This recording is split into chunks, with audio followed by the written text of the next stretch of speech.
বানান যদি কায়েম হয়ে যায়, পুরো বাংলাদেশের 56,000 বর্গ মাইল এভাবে মসজিদের মতো বানিয়ে ফেলবে। তখন আপনি আর বিড়ি খাবেন এরকম মনই থাকবে না, লাল পানি খাওয়ার মনে তো আসবে।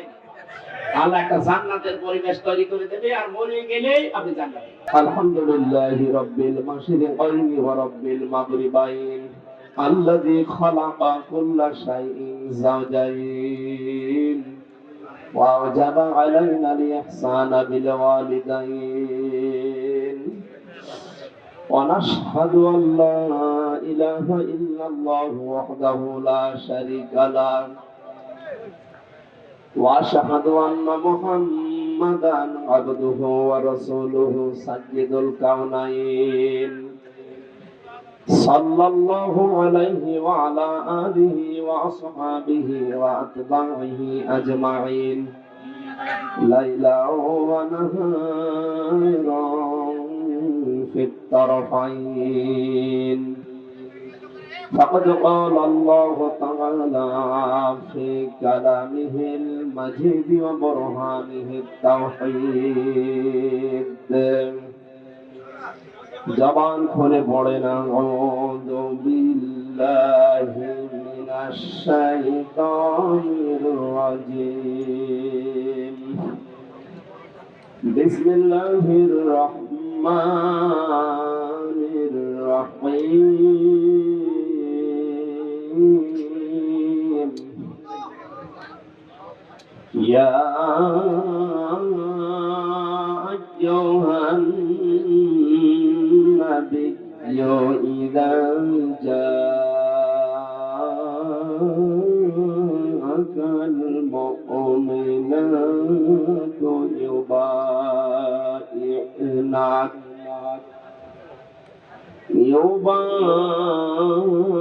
يبايعنك على أن لا يشركن بالله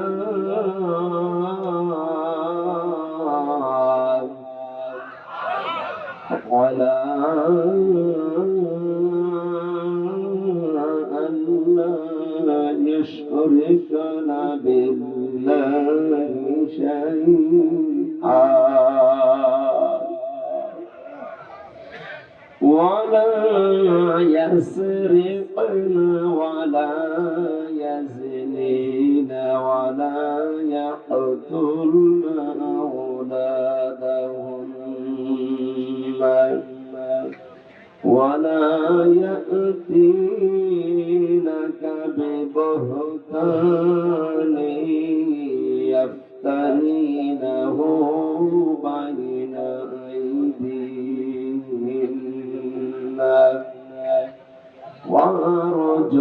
وأرجلهن ولا يعصينك في معروف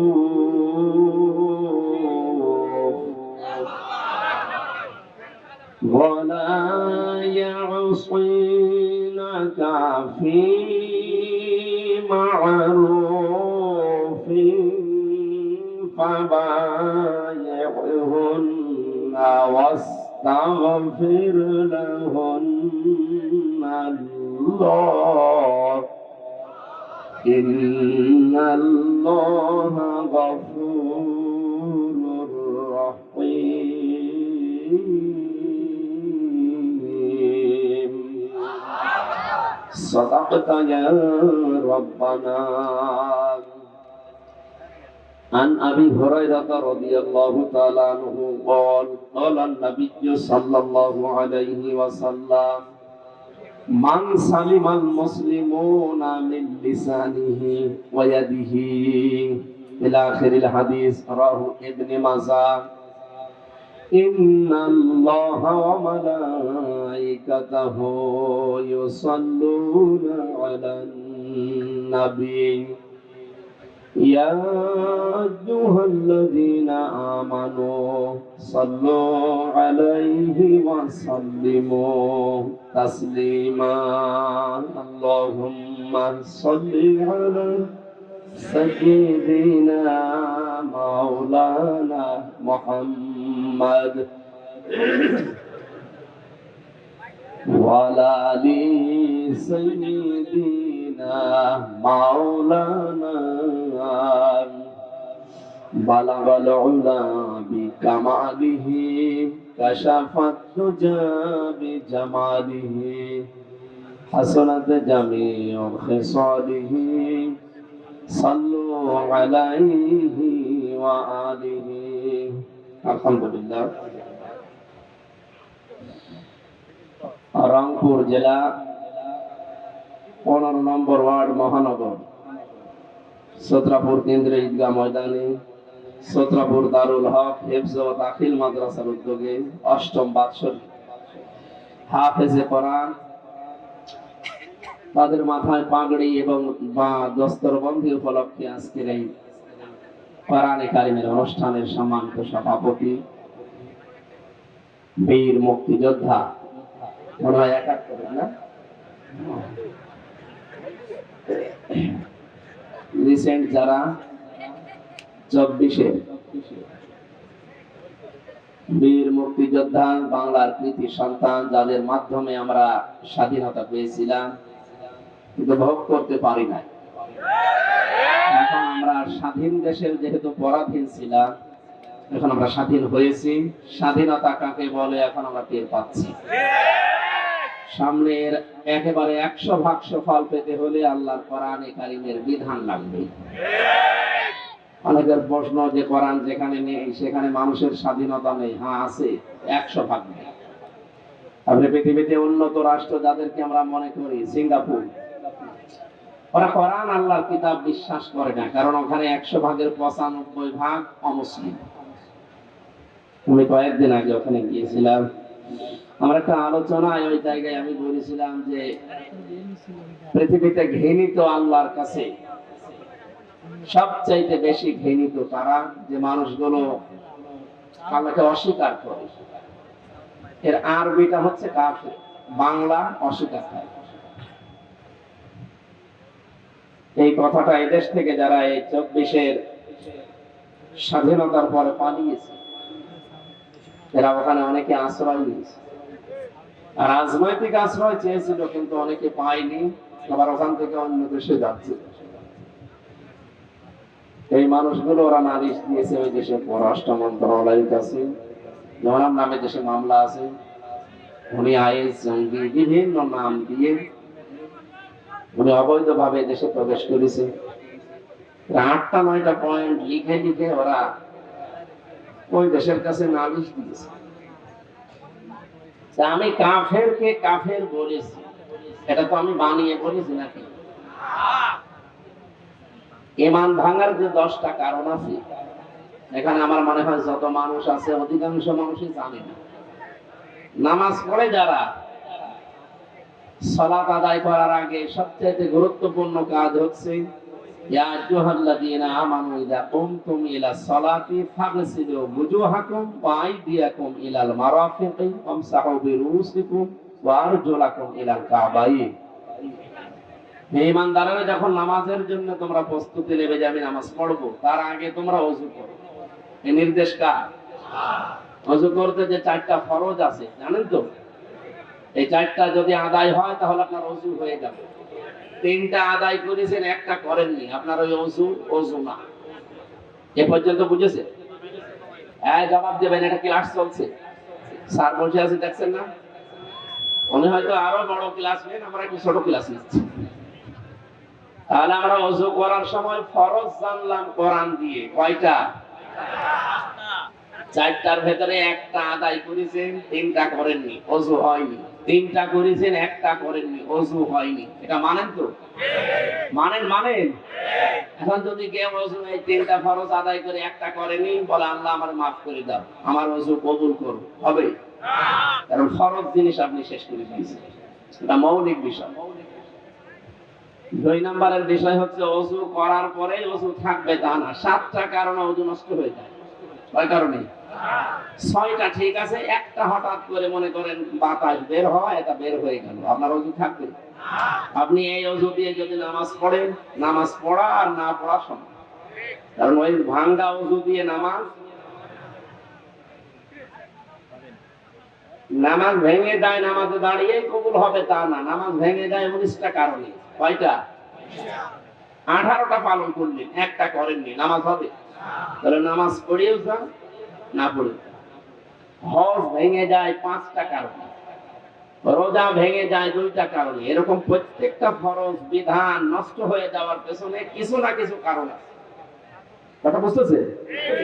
আমরা যে জান্নাতে যাব, যেটার বিনিময়ে বদৌলতে, তার নাম ঈমান। তার নাম কি?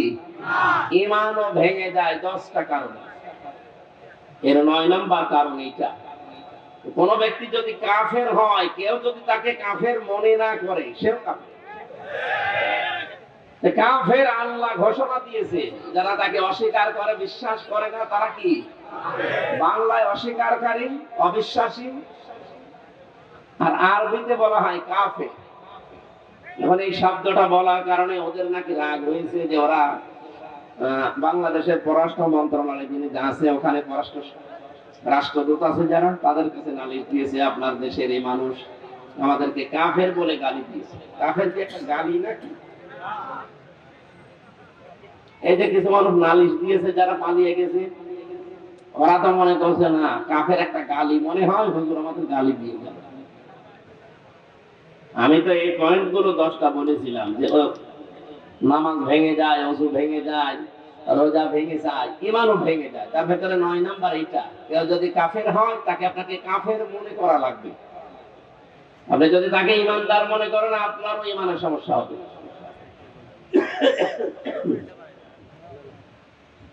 আমি বোঝাতে চাচ্ছিলাম এইটা, যে ওই দেশে কোরআনে কারিমের নিয়ম নেই। হ্যাঁ, মানুষের তৈরি করা নিয়ম নীতি আছে, আইন যা বানায় সেগুলোর বাস্তবায়ন আছে, এখানে চলাফেরা করে শান্তি আছে। মানুষের উপর যে অবিচার হয় না, না, এটা মানানোর কথা। অবিচার সেখানে হয়, যেহেতু আল্লাহর বিধান নেই। 100% অবিচার মুক্ত যদি করতে হয়, তাহলে একমাত্র কোরআন ছাড়া কোনো গতি নেই। ওমান হাকামা বিহি আদালা, নবীজি বলেন, যদি ন্যায় বিচার দেখতে চাও 100%, তাহলে কোরআনের বিধান প্রতিষ্ঠা করো। এছাড়া আপনি 100% ন্যায় বিচার পৃথিবীর কোথাও পাবেন না যেখানে কোরআন নেই। সুতরাং আমরা এই দ্বিতীয় স্বাধীনতায় যে মানুষগুলো জীবন দিয়ে গেল, প্রায় 1700 মানুষ জীবন দিয়েছে, সরকারি পরীক্ষা 2700-র উপরে এখনো হাসপাতালের বেডে কাতরাচ্ছে। যারা এভাবে পঙ্গুত্ব বরণ করেছে, চোখ হারিয়েছে, আমার কুষ্টিয়াতে একজন লিঙ্গ হারিয়ে ফেলেছে। আমি দেখতে গিয়েছিলাম, যে দেখি ওর বোন, ওর মা বলছে, আমার ছেলে লজ্জাস্থান হয়ে গেছে। পুলিশ এমন গুলি মাইরেছে এমন জায়গায়। সুতরাং এই সমস্ত মুক্তিযোদ্ধাদের আমি স্মরণ করছি। 24 সালে যারা জীবন দিলেন, এরাও মুক্তিযোদ্ধা। বলেন, এরা শহীদ। অনেকে শহীদ বলতে এদের রাজি না, বলে না উনি সবাই পালাচ্ছে, আর আবু সাইদ যে বুক পেতে দিলে উনি আত্মহত্যা করেছে। আরে শয়তান, জালেমের জুলুমের সামনে নিজের বুক পেতে দিলেও সে শহীদ হবে নাকি আর একবার শহীদ হয়ে দেখানো লাগবে? যারা এগুলো বলতেছে, এগুলো ফরিদউদ্দিন মাসুদ আর এই রুহুল আমিনের বাঁচাটা গোলামেরা। এদেরকেও মানুষ বলে আলেম। কিসের আলেম? কোরআনে কারিমে কি পড়ে আলেম হয়েছেন আপনি? আল্লাহ নিষেধ করেছেন মুখের উপরে নোটিশ দিয়ে, আলা তাকুলু লিমা ইয়াকতালু ফি সাবিলিল্লাহি আমওয়াত। সূরা বাকারার 154 নম্বর আয়াতের প্রথম অংশে আছে। আল্লাহ বলেন, মুখে কথা বলবি না এই কথা যে শহীদ যারা তারা মারা গেছে, না, কখনো এরা মরে না। বালা হায়াউন, এরা জীবিত। ওয়ালাকিল্লা তাশউরুন, কিন্তু তোরা টের পাস না। মানুষ যেহেতু মুখের পরে অন্তরে, হৃদয়ে একটা ধারণা করতে পারে, আল্লাহ অন্তরের উপরে, হৃদয়ের উপরে নোটিশ জারি করে দিয়েছেন, ওয়ালা তাহসাবান্নাল্লাযীনা কুতিলু ফি সাবিলিল্লাহি আমওয়াতা বাল আহইয়াউন ইনদা রাব্বিহিম ইরযাকুন। সূরা আলে ইমরানের 169 নম্বর আয়াত। যত তাফসীর আছে পৃথিবীতে, আমার দেখা মতে আমি 42টার উপরে দেখেছি ভার্সিটি থাকাকালীন, সব মুফাসসির আয়াতের ব্যাপারে একমত। ধারণাও করবেন না, শুধু একজন না, ওয়ালা তাহসাবান্নাল্লাযীনা কুতিলু, বহু বছর দিয়েছেন আল্লাহ। কেউ এ ধারণা করবে না যে যারা শহীদ হয়েছে ওরা মারা গেছে। ওরা জীবিত এবং তারা রিজিক পাচ্ছে আল্লাহর কাছে। শহীদ আবু সাইদ মারা যায়নি, শহীদ হয়েছে এবং সে জিন্দা আল্লাহর কাছে রিজিক পাচ্ছে। সুতরাং এই 2024 সালের 5 আগস্টের আগে যারা জীবন দিয়েছে প্রত্যেককে আমরা শহীদ মনে করি এবং তারা জীবিত, আল্লাহ তাদেরকে খাওয়াচ্ছে। এই কথা বলো না কেন? 5 তারিখের আগে মারা গিয়েছিল শিবিরের সদস্য এই গাইবান্ধার পলাশবাড়িতে সাব্বির। 1 মাস পরে তার কবর খোঁড়ার পরে দেখা গেছে জিন্দা তাজা রক্ত বের হচ্ছে। আল্লাহ যে দিয়েছেন ইনদা রাব্বিহিম ইরসাকুন, তারা তাদের রবের কাছে রিজিক পায়। কেউ যদি না খায় রক্ত গোশত তৈরি হয়, তার মানে তাকে আল্লাহ অবশ্যই খাওয়িয়েছে এবং এই সাব্বির অবশ্যই শহীদ। কথা বলে না কেন? 71 সালেও যারা জীবন দিয়েছে ওই মানুষগুলোকে দেশের জন্য, মানবতার জন্য, ইসলামের জন্য আল্লাহ যেন শাহাদাতের সর্বোচ্চ মাকাম দান করে। আর ভুয়া মুক্তিযোদ্ধা সে যে এতদিন যারা ফায়দা লুটেছে আল্লাহ যেন জাতির সামনে ন্যাংটা করে দেয়। আজকের আব্দুল জলিল তো আর ভুয়া না, উনি একেবারে ময়দানের মুক্তিযোদ্ধা। আল্লাহ তাকে বাঁচিয়ে রেখেছেন আমাদেরকে দোয়া করার জন্য। আল্লাহ রাব্বুল আলামিন তার নামের সাথে তার নামের মিল আছে, জলিল। জলিল কার নাম? বলেন বলেন।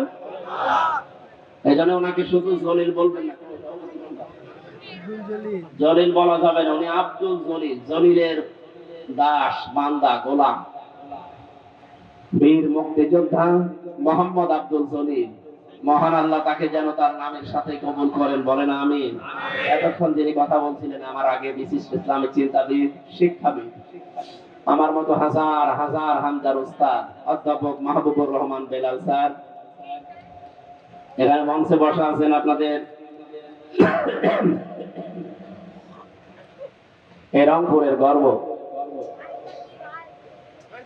বিশেষ করে বিভিন্ন মাহফিলে তাকে আমি পাচ্ছি, তানভীর আহমেদ আশরাফি। আল্লাহ রাব্বুল আলামিন তার গোলামকে যেন কোরআনে কারিমের খাদেম বানিয়ে দেন। এতক্ষণ যারা আলোচনা রাখলেন, বিশেষ করে ডক্টর মাওলানা হাবিবুর রহমান আলোচনা রেখেছেন, আপনাদের এলাকার সন্তান মাওলানা ইদ্রিস আলী জিহাদি, মাওলানা হাফিজুর রহমান জিহাদি, শরীফুল ইসলাম, নাম না জানা আরো হয়তো ওলামায়ে কেরাম কথা বলেছেন। তাদের কথাগুলো আল্লাহ আমাদের বাস্তব জীবনে আমল করার তৌফিক যেন দান করেন। মঞ্চে বসা আদ্রা এলাকার সর্বজন শ্রদ্ধাভাজন ব্যক্তিবর্গ, সামনে বসা মুসলমান ভাইরা, পর্দার আড়ালের সম্মানিতা মা এবং বোনেরা, প্রশাসনের ভাইরা। প্রশাসনের ভাইরা কথা না বললেও সমস্যা নেই, কারণ এখন আর এখনো লাগছে। এই যে একটা সূত্র তৈরি করে রেখেছিলেন 15.5 বছরে, যে কোরআনের কথা বলতে গেলেও প্রশাসনের 14 জায়গায় লিখিত অনুমতি লাগবে, এটা একটা চক্রান্ত। কোরআন মানুষ যেন সহজে শুনতে না পারে। বৈষম্য বিরোধী ছাত্র আন্দোলনের মাধ্যমে যে স্বাধীনতা আমরা পেয়েছি, 2 দিন পরেই অন্তর্বর্তীকালীন সরকারের যিনি দায়িত্ব নিয়েছেন চেয়ারে বসেই ঘোষণা দিয়েছেন অন্যান্য ধর্মের মানুষের উৎসব যেভাবে চলে কোনো অনুমতি লাগে না, আরো পাহারা দেওয়া হয়। 96% মুসলমানের এই দেশে আল্লাহর কোরআনের কথা ওপেন চলবে, কারো অনুমতি লাগবে না। নজরুলের নাম শুনলে মানুষ দোয়া করে, কারণ তার কয়েকটা কথা এখনো চিরন্তন হয়ে আছে। কথা বলে না কেন? মসজিদের পাশে আমার কবর দিও ভাই, যেন সকাল সন্ধে মুয়াজ্জিনের আযান শুনতে পায়। তার ঈমান আমল নিয়ে অনেকের প্রশ্ন আছে, কিন্তু তার এই কথাটা যেন আল্লাহ কবুল করে ঠিক মসজিদের পাশেই কিয়ামত পর্যন্ত থাকার একটা ব্যবস্থা করে দেন। ডক্টর মোহাম্মদ ইউনূস উনি বিভিন্ন রকমের কাজ কারবার দুনিয়ায় করতেন, আমরা বিতর্কিত মনে করি, কিন্তু না, উনি যে কথাটা বললেন চেয়ার পাওয়ার পর আল্লাহ যেন তাকে এই কথার কারণে পূর্ণাঙ্গ হেদায়েত দান করেন। উনি তো মুসলমান, এই জন্য নামের আগে দেখেন মোহাম্মদ লেখা আছে। কথা বলেন না কেন? মুসলমানের জন্য দোয়া করতে কোনো সমস্যা আছে? ধর্ম উপদেষ্টা ডক্টর আফামা খালিদ স্যার কয়েকদিন আগে জানিয়েছেন 96% মুসলমান এই দেশে আমরা বাস করি। আমাদের মাথার উপরে যেহেতু আল্লাহ তাকে বসিয়েছেন, আমরা চাই তিনি যেন দাড়ি রাখেন। এটা কি খারাপ কথা? একটা ভালো কথা বলছি না? আমরা 16 কোটি মানুষ, 18 কোটি মানুষ দোয়া করছে আল্লাহ যেন তাকে সত্যি এই তৌফিক দান করে। নবীজি জানিয়েছেন ১৫০০ বছর আগে ওই জাতি কখনো উন্নয়ন লাভ করতে পারে না সেই জাতি তাদের শাসনভার কোন নারীর হাতে তুলে দেয়। আল্লাহ মনে হয় আমাদের কপাল থেকে এই অভিশাপ মুক্ত করার একটা ব্যবস্থা করে দিচ্ছে। উনি যাই হোক অন্তত পুরুষ মানুষ, এক কথা বলেন না কেন? পুরুষ মানুষ না? ঠিক আছে, সামনে যারা আসবে আশা করছি তারা পুরুষ মানুষই আসবে। এই লোক আসার আর কোন সম্ভাবনা দেশে আছে? কারণ তাদের বুদ্ধি অর্ধেক। আপনি আবার এটা উল্টা পাল্টা করে লাগিয়ে বিভিন্ন জায়গায় দিয়ে নারী বিদ্বেষী না, এটা হাদিস বললাম, এটা বুখারী শরীফের হাদিস। আল্লাহর নবী কথা শুরু করার আগে লান দিয়েছে, লা ইউফলিহা, কখনো সফল হতে পারে না ওই জাতি যে জাতি তার শাসনভার কোন নারীর হাতে তুলে দেয়। আমরা এই জন্য আমার মনে হয় দুর্নীতিতে চ্যাম্পিয়ন হতাম। কথা বলে দেখেন, প্রশ্ন আসতে পারে তাহলে ৫৩ বছর তো নারী ছিল না? না, যারা ছিল এর আগে ওরাও নারীর মতন। নারী কাকে বলে আজকের তেলাওয়াত কিন্তু আয়াতের ভেতরে আছে। আজকের সূরার নামই মুমতাহিনা। মুমতাহিনা মানে কি? পরীক্ষিতা নারী। কোন নারীকে পরীক্ষা করে করে আল্লাহ এই জগতে নামি দামি এবং গনি বানিয়ে দিয়েছিলেন, ইস্টাবলিশ বানিয়েছিলেন। কারা আল্লাহর মনোনীত ছিল, কি করলে মনোনীত হওয়া যায়, চিরন্তন হওয়া যায়, এই কথাগুলো আজকের তেলাওয়াত কিন্তু আয়াত থেকে আমরা শুনবো ইনশাআল্লাহ। তাফসীরে যাচ্ছি, আমরা কিছু কথা আগে থেকে বললাম। শাহাদাতের মর্যাদা যারা পেয়েছেন আল্লাহ তাদেরকে সত্যই যেন শাহাদাতের যে স্বাদ এটা দান করে। এখনো যারা অসুস্থ আছে শেফায়ে কামিলা আজেলা আল্লাহ যেন নসিব করে। ওরা যে দুর্বিসন্ধি লাগিয়েছিল যে 14 জায়গায় অনুমতি নেই, এই করতে করতে যারা আয়োজন করতো, এই যে এই ছেলেটা আগস্ট মাসের 5 তারিখের আগে একটা অনুষ্ঠান দিয়েছিল নীলফামারী বাড়িয়ে জল ঢাকা। ওখানে যিনি দায়িত্বে ছিলেন ওসির, আমি যে পৌঁছিয়েছি উনি গাড়ি নিয়েছে আমাকে ধরে মামলা দেবে। উনি জানেন নামে মামলা আছে, আরো নতুন করে আরেকটা লাগায়। সেদিন যে কি তৈরি করেছিল ওসি সাহেব, এখন শুনলাম আজকে আসার সময় বলছে ওসির নামে নাকি আজকে মামলা হয়েছে। উনি আমার নামে মামলা সাজাবে পারে না, এখন নিজেই মামলার ফিগারে। এই জন্য যারা এই সিস্টেম করেছিলেন কিয়ামতের আগে দেশে আর কোরআনের কথা বলতে কোনো অনুমতি লাগবে না, সেইটাই ফিরে আসবে ইনশাআল্লাহ। কোন কারণে আল্লাহর কালামের কথা আল্লাহর জমিনে বলতে আপনার মতো সলিমুদ্দের কাছে লিখিত নেওয়া লাগবে? আপনি কি হয়ে পড়েছেন বলেন? এই নিয়ম নীতি ছিল কাফেরদের কারণে। কোরআন নাযিল হওয়ার পর থেকে কোরআন শুনছে শুনবে 3 প্রকার মানুষ। কয় প্রকার? প্রথম নাম্বারেই শুনে বিরোধিতা করেছিল তারা কাফের। আল্লাহ রাব্বুল আলামিন বলেন ওয়াকালাল্লাযীনা কাফারু লা তাসমাউ লিহাযাল কুরআন ওয়ালগাউ ফীহি লাআল্লাকুম তাগলিবুন। সূরা হামিম সাজদা 24 নম্বর পারা 18 নম্বর পৃষ্ঠা 9 নম্বর লাইনে 26 নম্বর আয়াত। এটা তাফসীরে ফি জিলালিল কোরআনে আছে। দলিলগুলো তাফসীর আকারে লম্বা করে বলছি না, শুধু শর্টকাটে কিছু বিষয় জানানোর জন্য আমি বলছি। আল্লাহ পাক বলেন ১৫০০ বছর আগে কাফেররা সিদ্ধান্ত নিয়েছিল সব চলতে দাও, কোনো বাধা দিও না, কিন্তু মুহাম্মদের কোরআন যেন চলে না। ওদের উদ্দেশ্য ছিল এই, কোরআন চলতে যদি বাধা দিতে পারো, হট্টগোল করো, ওয়ালগাউ ফীহি, শুধু বন্ধই করবা তা না, এটা বন্ধ করার জন্য যত রকমের কায়দা কৌশল আছে করবা। আবু জাহেল এই মনে করতো কোরআন যদি মানুষ না শোনে তাহলে আমার অবৈধ সিয়ারের ব্যাপারে কি কথা বলবে না।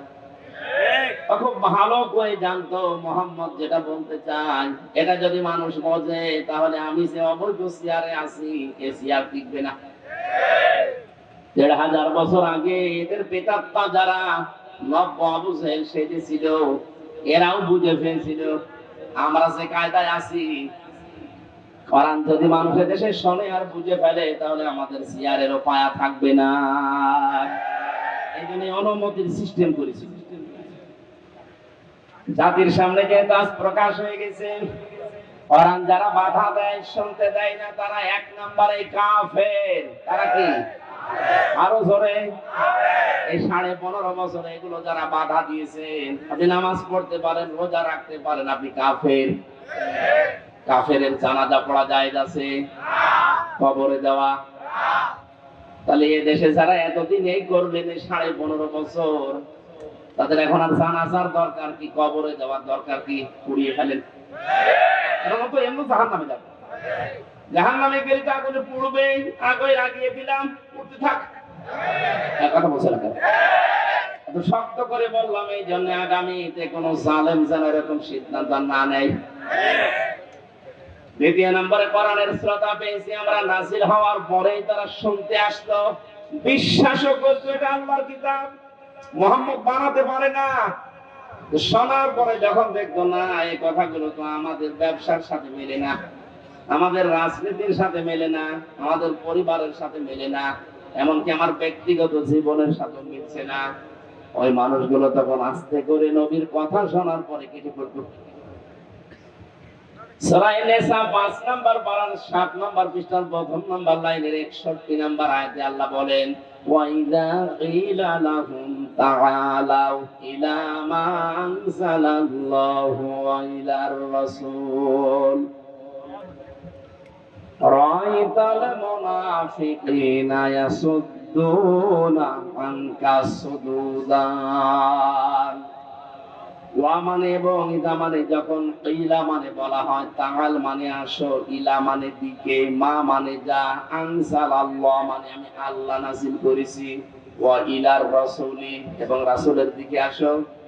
রাআইতাল মুনাফিকিনা, হে নবী আপনি দেখতে পাবেন যাদের অন্তরে গুড় আছে, মুনাফিকি আছে, এই মানুষগুলো ইয়াসুদ্দুনা আনকা সুদুদা, আস্তে করে আপনার কাছ থেকে মুখ ফিরিয়ে কেটে পড়বে।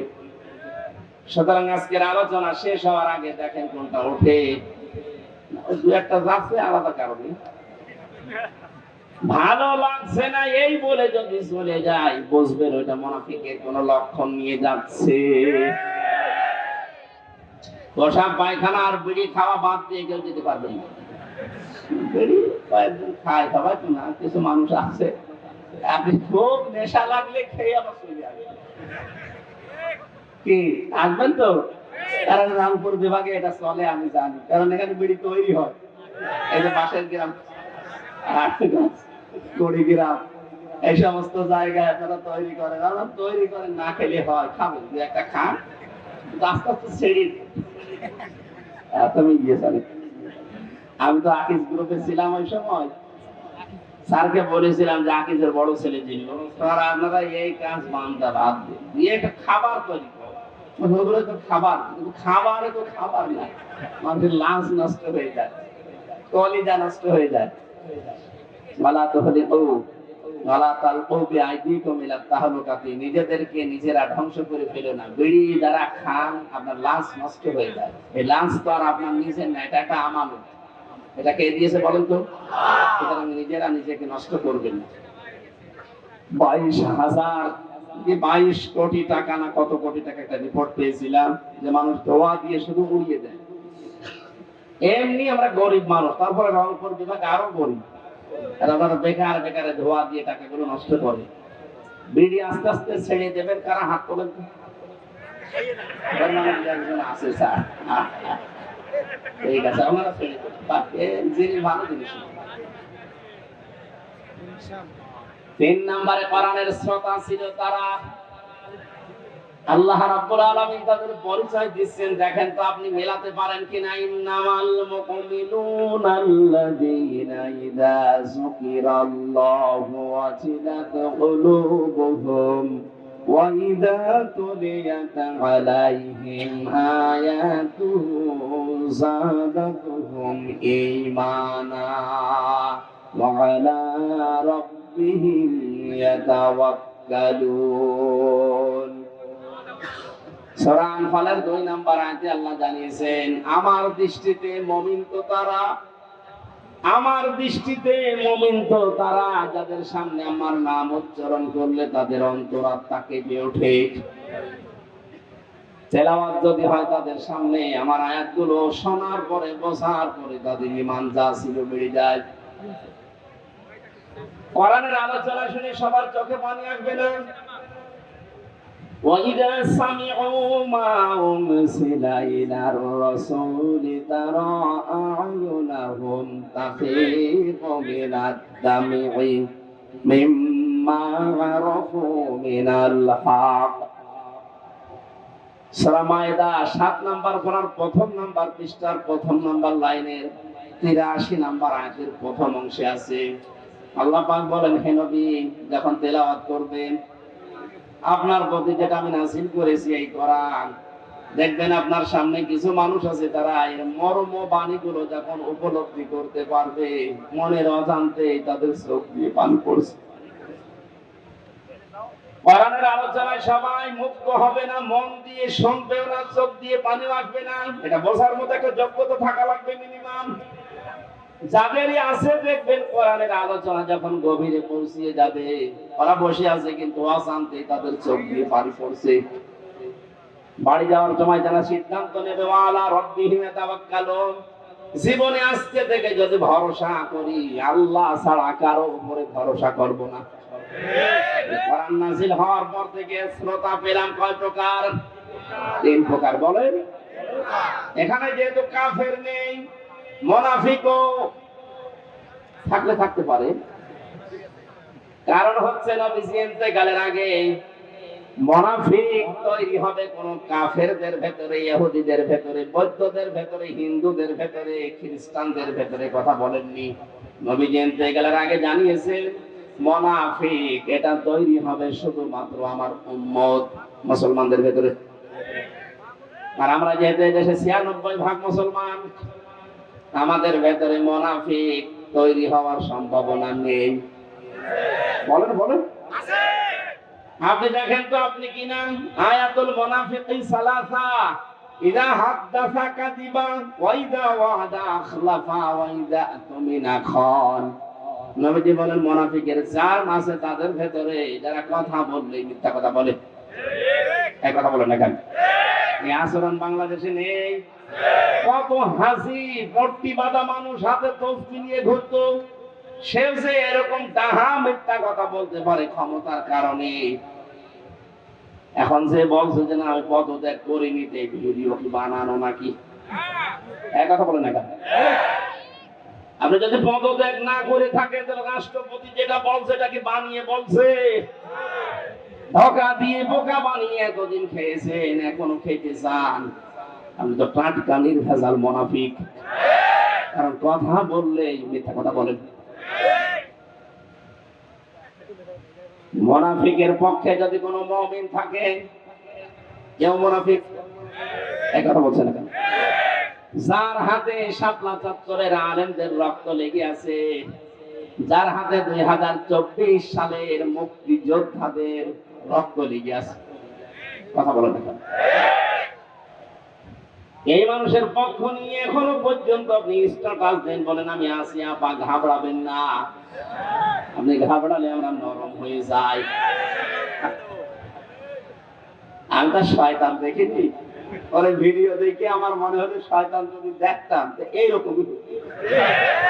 টাটকার এর ভেজাল শয়তান, বাড়ি গোপালগঞ্জ ধরা পড়েছে কয়েকদিন। এবার পিটিয়ে সোজা করবে প্রশাসন। এক কথা বলেন না কেন? পা ঘাবড়াবেন না। যাই বলেছে আপা ঘাবড়াবেন না, আপনি ঘাবড়ালে আমরা নরম হয়ে যায়। আমার মনে হয় প্রশাসন ধরেছে নরম বানাতে, আমরা চাই ওরে নরম বানিয়ে ফেলুক। কথা বলেন না কেন? জালেমদের তালিকা করে করে ছোট জালেম আর মাঝারি জালেম বাদ দিয়ে যারা বড় বড় জালেম ছিল, প্রত্যেকটি জালেমের তালিকা করে ছবি নিয়ে মোড়ে মোড়ে টাঙিয়ে দেবেন। এদেশে কিয়ামতের আগে কোন জালেম যেন আর প্রতিষ্ঠিত হতে না পারে।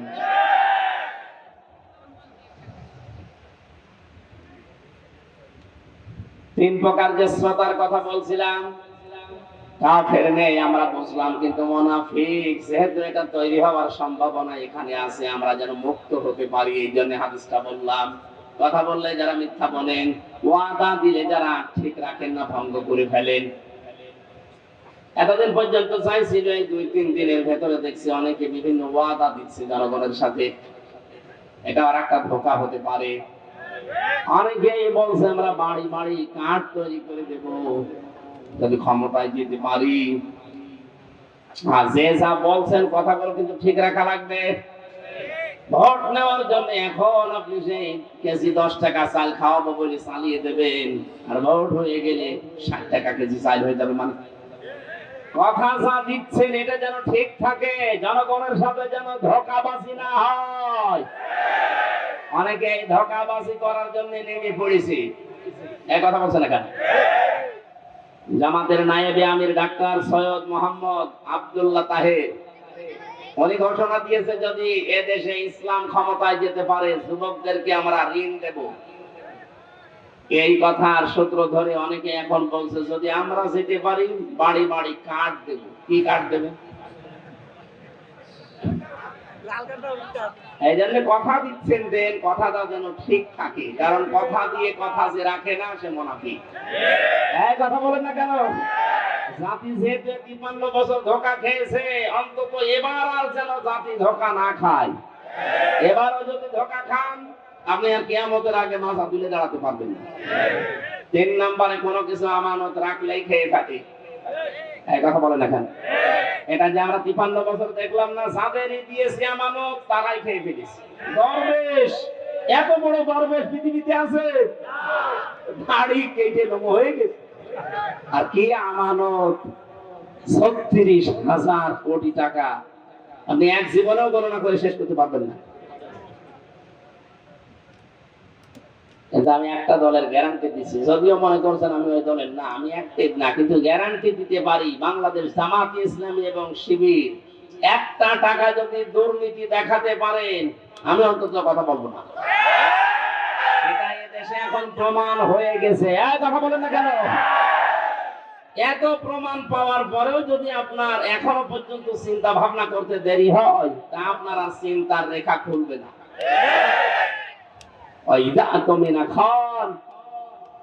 আমানত রাখলে যারা খেয়ানত করে ফেলে, এরা যে খেয়ানত করবে না তার বাস্তব প্রমাণ অলরেডি দেখিয়ে দিয়েছে। আশা করছি আপনি ভরসা রাখতে পারেন। এবার যেন কোরআনে কারীম সংসদে যায় সেই ব্যবস্থা আমরা যেন করে দিতে পারি। আল্লাহ আমাদেরকে যেন তৌফিক দান করেন, চর্ম চোখে যেন দেখতে পারি যে কোরআন দিয়ে দেশটা চলছে। খুব বড় আশা আমার, সারা জীবনের আশা। আমি জেলখানায় 3টা বছর যতদিন তাহাজ্জুদ পড়েছি প্রতিদিন আমার এই দোয়া ছিল, আল্লাহ তুমি চাই করো অন্তত চর্ম চোখে একটা দেখার সুযোগ করে দিও 56,000 বর্গ মাইল কোরআন দিয়ে চলছে। এটা একটা মিনি জান্নাত হয়ে যাবে। অনেকে মনে করছে যদি কায়েম হয়ে যায় আমি যে একটু লাল পানি খাই ওটা খেতে পারবো না, পারবেন, কিন্তু আপনার লাল পানি খাওয়ার মন হবে না।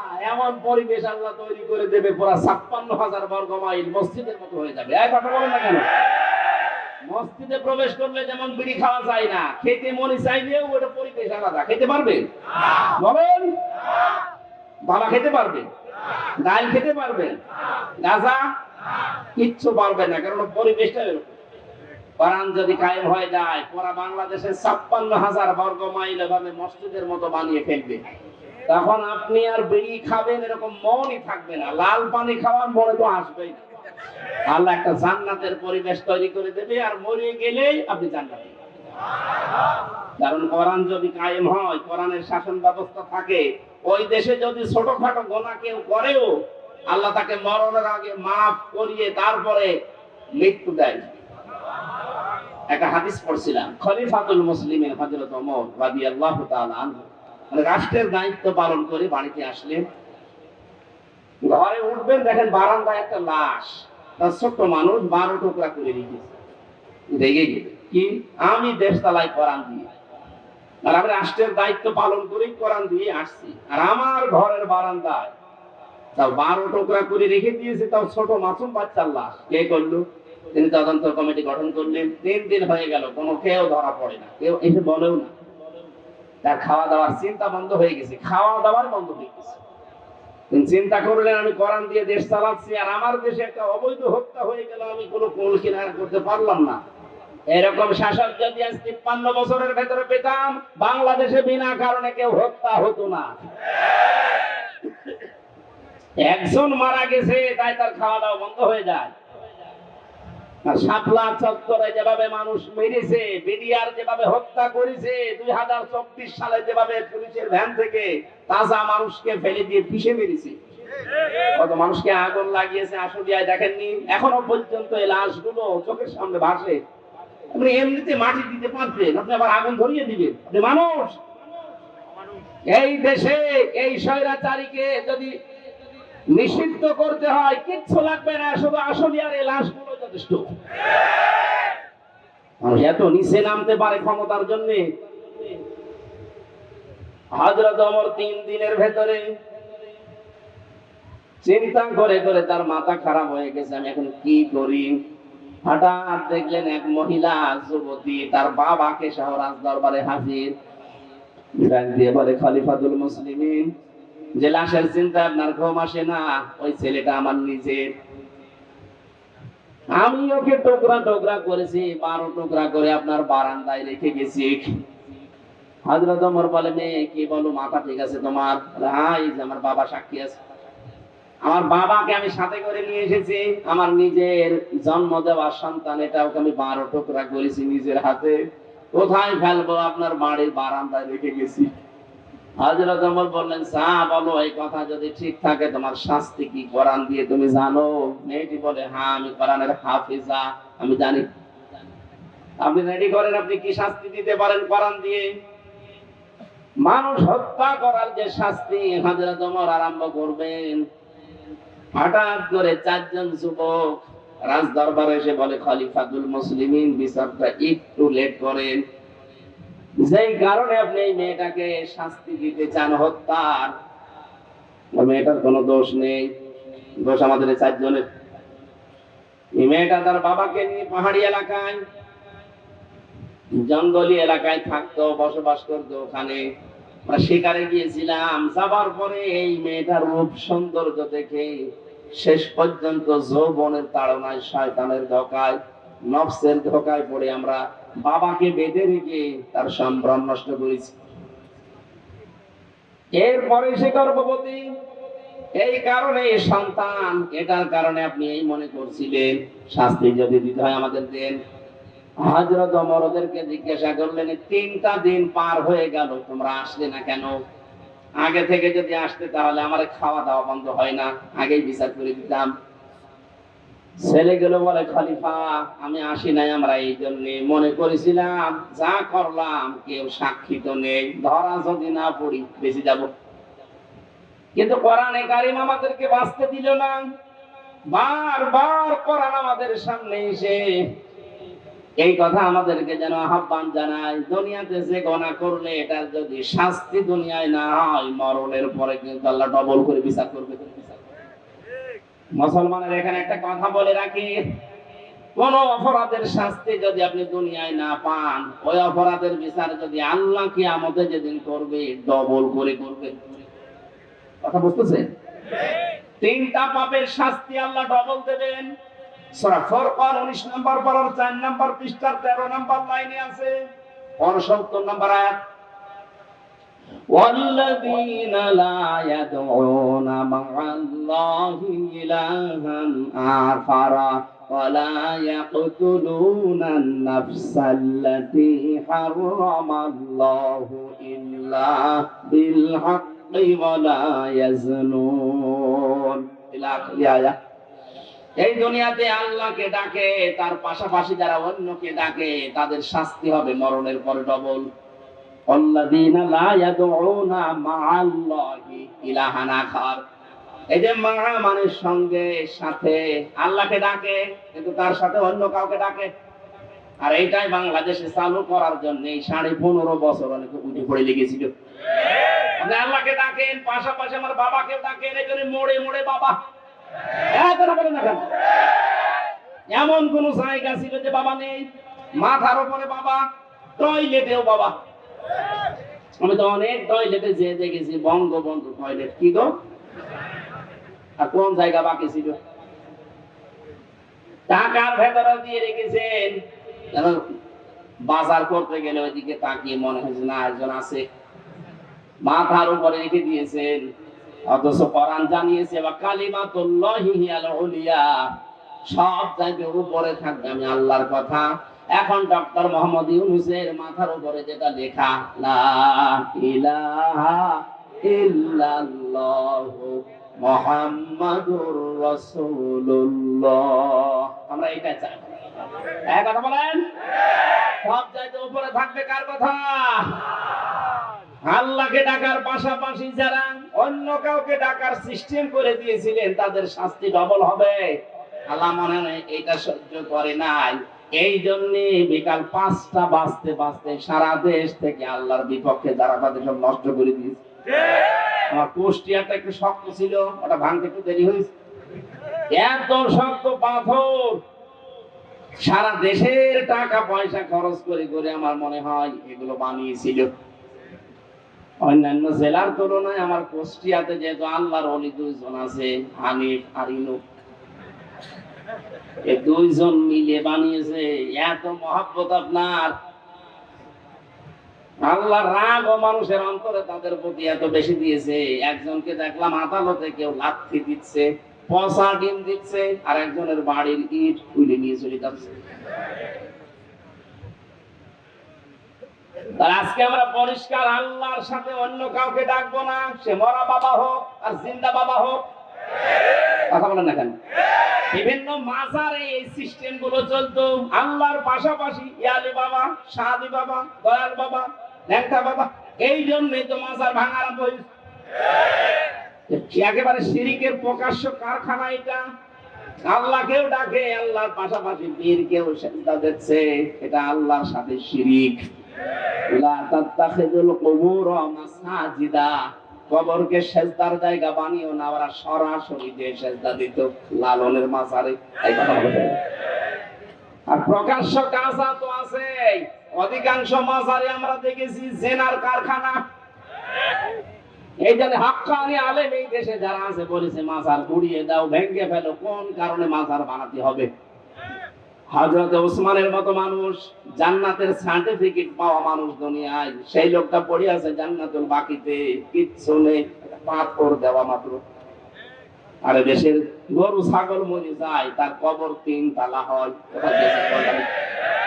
কোরআনের মাঝে বিশ্বনন্দিত মুফাসসির, আপনি তো তার চাইতে কোরআনের খেদমত বেশি করেননি।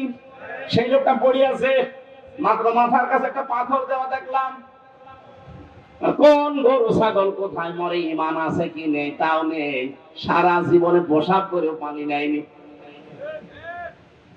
14 তালা বানিয়ে রেখেছে কবর, সবগুলো মাটির সাথে মিশিয়ে দেওয়া দরকার। আজকে থেকে আমরা সিদ্ধান্ত নিয়ে বাড়ি যাব, যতদিন বাঁচি আল্লাহর সাথে আর কাউকে ডাকবো না। কে রাজি আছেন আপনারা? 2 নম্বরে যারা অবৈধভাবে মানুষকে হত্যা করে, যে বাংলাদেশ স্বাধীন হওয়ার পরও এত হত্যা হয়নি, এই 9 সাল থেকে 24 সালে যত হত্যা হয়েছে। বাকিগুলোর অনেকের খোঁজই আমরা জানি না। আমি মাঠের নিচে ছিলাম 10 দিন, আমি দেখেছি কত মানুষের কান্নার আওয়াজ আসতো আমার কানে। আমার তো চোখ বাঁধা ছিল, চোখ কালো কাপড় দিয়ে বেঁধে নিয়ে মাজায় একটা দড়ি নিয়ে ওরা হাঁটিয়ে নিয়ে যেত, মনে তো আমার গরুর মতো নিয়ে যাচ্ছে। আশপাশ থেকে কান্নার আওয়াজ পেতাম, কারণ কোনো আওয়াজ তো ওখানে যাওয়ার কথা না। মানুষ সিঁড়ি দিয়ে উপরে ওঠে, আর ওরা সিঁড়িতে আমার নিচে নিয়ে যেত, মানে মাটির নিচে। ওইটা কোন জায়গায় এটা আমি জানি না, যেখানেই নিয়ে গিয়েছে বহু মানুষের কান্নার আওয়াজ পেতাম মাঝে মাঝে। আর একটা আওয়াজ দিত, আহ, এরকম একটা আওয়াজ। বুঝতাম এখানে কয়েক মাস ধরে মানুষ হয়তো আছে। যে সমস্ত মানুষ পাহারা দিয়ে যেত ওই এসআই যারা, তাদেরকে প্রকাশ গোপনে বলতাম, ভাই যে আওয়াজ আসলো শব্দ না, অধিকাংশ গুলোতে হিন্দু পেয়েছিলাম। কিছু কিছু যাদের একটু মনুষ্যত্ব আছে বলতো 1 মাস 2 মাস না, কেউ 2 বছর 5 বছর পড়ে আছে, কেউ জানেই না। আপনি এখনো পর্যন্ত বলেন আমার কি দোষ, কি দোষ, আপনি টের পান না। কোন দোষ যদি আপনার নাও থাকে, আপনার সবচেয়ে বড় দোষে আয়না ঘর। আপনি জানেন না কি হয়তো ওখানে ইলিয়াস আলীর মেয়েকে নিয়ে আপনি কি করলেন, কি নাটক, কি প্রতারণা, অথচ তাকে আপনি মেরে ফেলেছেন আগে। আমার মাঝে মাঝে রিমান্ডে আশ্চর্য লাগতো, আল্লাহ, যে অফিসার গুলো এই করে যায় আমার সাথে, এরা রাতে বাড়ি যে ঘুমায় কি করে। এদের তো ঘুম আসার কথা না, হয় লাল পানি খায় নাই বড়ি খায়, তাছাড়া ঘুম আসার কথা না। এখানে শাস্তি হবে তাদের ডবল, এখন শুরু হয়েছে কেবল ডবল শাস্তি হবে। যারা অন্যায় ভাবে মানুষকে হত্যা করেছেন, ইন্ধন দিয়েছেন, বিভিন্ন কায়দা কৌশল করে এগিয়ে দিয়েছেন, আপনার শাস্তি ডবল হবে। মার্ডার মামলা, আজকে গুমের মামলা আন্তর্জাতিক আদালতে যে পালিয়ে গেছে তার নামে আজকেও দেখলাম 2টা মামলা হয়েছে। মানে যে সাহস করেন যে আমি পাশাপাশি আছি, চট করে ঢুকে পড়বো, আসেন আপনি আসেন, আপনাকে আমরা চট করে ঢুকবেন আর ফট করে ঢুকে দেবো আয়না করে থাকেন পড়ে ওখানে।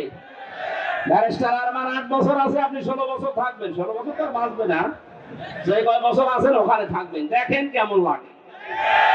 ভার্সিটি থাকতে আমি একটা উপন্যাস পড়েছিলাম, ওর নাম হচ্ছে দেখ কেমন লাগে। আমার মনে হয় এইটা ওদের কপালে আছে। কথা বলেন না কেন?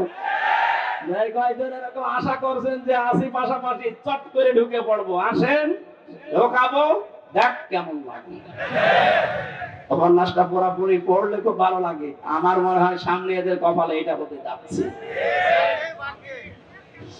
ভাইরা আমার, অন্যায় ভাবে যারা হত্যা করেছেন ডবল শাস্তি পাবেন। 3 নম্বরে যারা জেনা করে দুনিয়ায় তাদেরও শাস্তি ডবল হবে। সূরা ফুরকানের আয়াত। মেয়েটা বলছে খলিফা, এই ছেলে 4 জন বলছে খলিফাতুল মুসলিমিন। চিন্তা করলাম দুনিয়ায় মার্ডারের শাস্তি যদি না পাই, কিয়ামতে আল্লাহ কিন্তু ডবল শাস্তি দেবে। কয়টা? এখানে দুনিয়ায় হয়ে যাক, আপনি যে বিচার আছে কোরআনের করে দেন, দুনিয়ায় শেষ, পরকালে যেন আল্লাহ এই বিষয়ের কোনো বিচার না করে আমাদেরকে মাফ করে দেয়। হযরত ওমর বললেন তাই তো, তোমরাই তো দোষী, মেয়েটার তো দোষ নেই। মেয়েটাকে ডাক দিয়ে বললেন তোমার দোষ এইটা যে তুমি 12 টুকরা করেছো লাশটা, আমার ঘরের বারান্দা রাখলে, অন্য কোথাও ফেলে দিলে না কেন? মেয়েটা কোরআনের হাফেজা, ডাক দিয়ে বলছে খলিফাতুল মুসলিমিন, আমার সন্তানকে আমি গলা টিপে মেরে ফেলতে পারতাম। 12 টুকরা করেছিলাম, আমি বিভিন্ন জঙ্গলে পাহাড়ে ছিটিয়ে দিতে পারতাম, কিন্তু আপনার কাছে আমি কেন দিলাম? দিয়েছি এই কারণে, প্রথম কারণ আমার ছেলেটাকে আমি হত্যা করেছি, 1 নাম্বার কারণ হচ্ছে সে জারজ, তার তো বাবার ঠিক নেই। কয়টা বাবা? বলেন বলেন। জন্ম তো ঠিক নেই, বাবা 4টা, যদিও ওর দোষ না, কিন্তু সন্তানটা তো জারজ। আর আমি কোরআনে কারিমে সূরা কলমের 13 নাম্বার আয়াত থেকে 19 নাম্বার আয়াত পর্যন্ত জানি, যারা জারজ সন্তান এই পৃথিবীতে তাদের 13টা কাজ হবে, তার 1 নম্বরে তারা কোরআন বিরোধী হবে। আমার পেটে জন্ম নিয়ে বড় হয়ে আমার সামনে কোরআনের বিরুদ্ধে মিছিল করবে আমার ছেলে, এটা আমি মানতে পারি না। এই জন্যে আমি নিজে হাতে জবাই করেছি। বাংলাদেশে আজ যারা কোরআনের বিপক্ষে অবস্থান নিয়েছিলেন, নিচ্ছেন, এখনো সামনে অনেকে চেষ্টায় আছেন।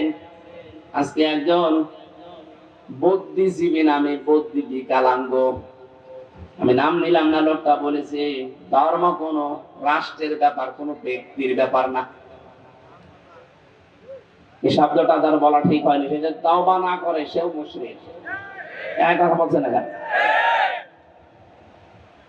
কোন মানুষের যদি ধর্মই না থাকে, ওরা উদাহরণ দেয় যে নিরপেক্ষ হওয়া লাগবে। পৃথিবীতে কোন নবী ধর্মের ব্যাপারে নিরপেক্ষ ছিলেন? আপনি একজনের নাম বলেন, বলেন। এই ধোঁকাটাও চলছে সামনে, হয়তো সামনে আসতে পারে, আগে থেকে সতর্ক করলাম। যারা এগুলো করছেন এগুলো কিন্তু একটা ধোঁকাবাজি। আমরা এক জালেমকে বিদায় দিয়ে কোন নতুন জালেমকে আর এই জায়গায় আমরা দেখতে চাই না। যারা আসবে তারা যেন ইনসাফ কায়েমকারী হয়। মেয়েটি বলে খলিফা, আমি একটা একটা করে 13টা কারণ বলতে পারি কেন আমি হত্যা করেছি। আমি এসেছি এই কারণে, আমি না আসলেও পারতাম। মেরে আমার সন্তানটাকে জবাই করে ফেলে যদি পাহাড়ে জঙ্গলে ছড়িয়ে ছিটিয়ে দিতাম, আপনিও ধরতে পারতেন না। আমি এসেছি এই কারণে, আমি যেহেতু হত্যা করেই ফেলেছি, আর হত্যার বিচার যদি দুনিয়ায় না হয়, কিয়ামতে আল্লাহ ডবল করে করবে। দয়া করে কোরআন দিয়ে আমার বিচারটা করে দেন, কিয়ামতে যেন আল্লাহ আমার ব্যাপারে আর কিছু না বলে। হযরত ওমর 5 জনের বিচার করলেন। আমার বোঝানোর বিষয় ছিল কোরআনে কারীম দেশে থাকার কারণে, কায়েম থাকার কারণে ওরা গুনাহ করেছিল, কিন্তু গুনাহ করার পরেও কোরআনে কারীম তাদের ভেতরে অনুশোচনা অনুতপ্ত এমন ভাবে ধরিয়েছে, মরণের আগে তারা ঈমান নিয়ে বিদায় নিতে পেরেছে। এদেশে যদি কোরআন কায়েম হয়ে যায়, আপনার মদ খেতে মনে চাইবে না, বিড়ি খেতে মনে চাইবে না, ডাল পানি খেতে মনে চাইবে না, কারণ পরিবেশটাই হয়ে যাবে এরকম। ছোটখাটো গোনা যদি নফসের ধোকায় শয়তানের জালে পড়ে হয়েও যায়, কোরআন আপনাকে বাধ্য করবে অনুশোচনা করে, তাওবা করে জীবনের মতো ঈমান নিয়ে বিদায় নেওয়ার। বলেন আমিন। আল্লাহ, আমরা এইরকম একটা পরিবেশ চাচ্ছি, কথা বলেন ঠিক কিনা? আল্লাহ যেন আমাদের কোরআনের শ্রোতা হিসাবে মুনাফিকের কোনো স্থান এখানে না দিয়ে, 3 নাম্বার যেটা বলেছিলাম যে ঈমানদার, এই মানুষগুলোর যে বৈশিষ্ট্যগুলো আল্লাহ দিয়েছেন সূরা আনফালের 2, 3, 4 নাম্বার আয়াতে, আল্লাহ আমাদের ভরপুর করে আজ বাড়িতে নিয়ে যান। বলেন আমিন। দরুদ আর সালাম পাঠের মাধ্যমে আজকের তেলাওয়াতকৃত আয়াত সূরা মুমতাহিনা। কোন সূরা? মুমতাহিনা মানে পরীক্ষিতা নারী। 6 জনের নাম পেয়েছি আমি। এই পৃথিবীতে 6 জন নারীকে আল্লাহ পরীক্ষা করে তাদেরকে পরীক্ষিতা নারী হিসাবে খেতাব দিয়েছেন। তার ভেতরে হযরতে মরিয়ম একজন। তিনি সতীত্বের হেফাজত করেছিলেন। আজ যে সমস্ত মেয়েরা মডেল খুঁজে পান না যে আদর্শ কারে বানাবো, হযরতে মরিয়ম হবে আপনার জন্য আদর্শ। কথা বলুন। ওরা আদর্শ বানিয়েছে ঐশ্বরিয়াকে। আজকে ঐশ্বরিয়ার জীবনে দিয়েছে।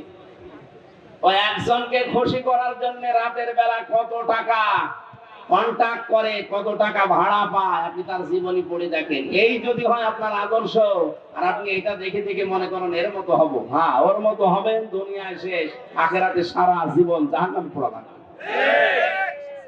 মেয়েরা যারা এসেছেন, আপনার আদর্শ হওয়া লাগবে 1 নম্বরে মরিয়ম। আপনার চরিত্রকে, সতীত্বকে আপনি হেফাজত করে রাখবেন। আমরা আগে তাফসিরে প্রবেশ করি, এরপরে সামনে যাব ইনশাআল্লাহ।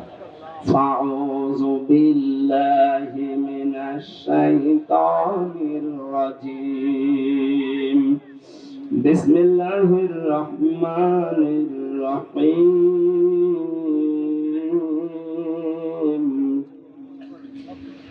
ইয়া আইয়ুহান নাবিয়্যু ইযা জাআকাল মুমিনাতু ইউবাইউনাকা ওয়ালা আল্লা ইউশরিকানা বিল্লাহি শাইআ। সাদাকাল্লাহুল আযীম। সূরা মুমতাহিনা নামকরণটা, এর ভেতরে শব্দটা আছে, এখান থেকে সূরার নামকরণ। আজকে আমরা সবগুলো আয়াত পড়েছি মাত্র 1 আয়াতের 4 ভাগের 1 ভাগ। আমার আজকের আলোচনার বিষয় হচ্ছে ঈমান কিভাবে আপনি আনবেন। আমরা তো অনেকে ঈমানদার বসে আছি, কিন্তু এইভাবে না। ঈমান আনতে হলে কিছু শর্ত মানা লাগে। আমরা যেন আজকে শোনার পরে ওই শর্ত অনুযায়ী আমাদের বাকি জীবন চালাতে পারি। বলেন আমিন। সূরা মুমতাহিনার 12 নম্বর আয়াতটা পড়েছি।